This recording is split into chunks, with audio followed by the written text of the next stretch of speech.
প্রধানমন্ত্রীর রাজনৈতিক উপদেষ্টা মির্জা আব্বাস উদ্দিন আহমেদকে অপরাধমূলক ভয়-ভীতি দেখানো এবং মানহানির অভিযোগে এনসিপির মুখ্য সমন্বয়ক নাসির উদ্দিন পাটোয়ারীর বিরুদ্ধে মামলার আবেদন করা হয়েছে। ৮ মার্চ সকালে ঢাকার মেট্রোপলিটন ম্যাজিস্ট্রেট মোহাম্মদ শাহাদাতের আদালতে মামলার আবেদন করেন রাজধানী রমনা থানার বিএনপির বর্তমান সভাপতি মোহাম্মদ আশরাফুল ইসলাম।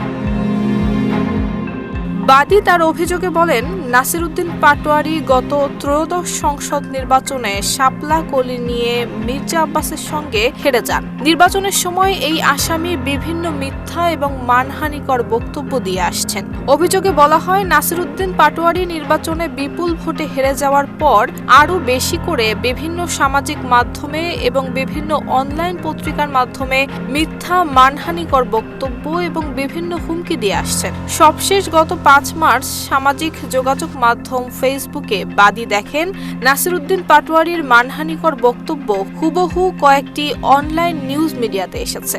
অভিযোগে আরও উল্লেখ করা হয়, বাংলাদেশ ক্রিমিনাল র্যাঙ্কিংয়ে নাম্বার 1 গডফাদার মির্জা আব্বাস এই বক্তব্যগুলো অত্যন্ত মানহানিকর এবং নিন্দনীয় কাজ।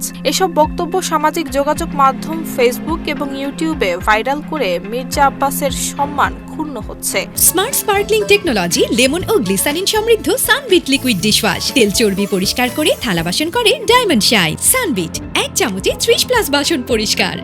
আসামির এসব বক্তব্য ফেসবুকে দেখে মির্জা আব্বাস বিস্মিত হয়েছেন। বাংলাদেশের কোটি কোটি মানুষ নাসির উদ্দিন পাটোয়ারীর এসব বক্তব্য দেখছেন। তিনি উদ্দেশ্যপ্রণোদিতভাবে এবং ইচ্ছাকৃতভাবে একের পর এক ও রাজনৈতিক ক্যারিয়ারে কালিমা লেপনের জন্য মিথ্যা বানোয়াট বক্তব্য সামাজিক যোগাযোগ মাধ্যমে প্রকাশ করছেন, যা সব প্রকার শিষ্টাচার, সভ্যতার রাজনীতি বহির্ভূত এবং মানহানিকর বলেও অভিযোগে উল্লেখ করা হয়। নুসরাত জাহান মেহেক, ঢাকা পোস্ট।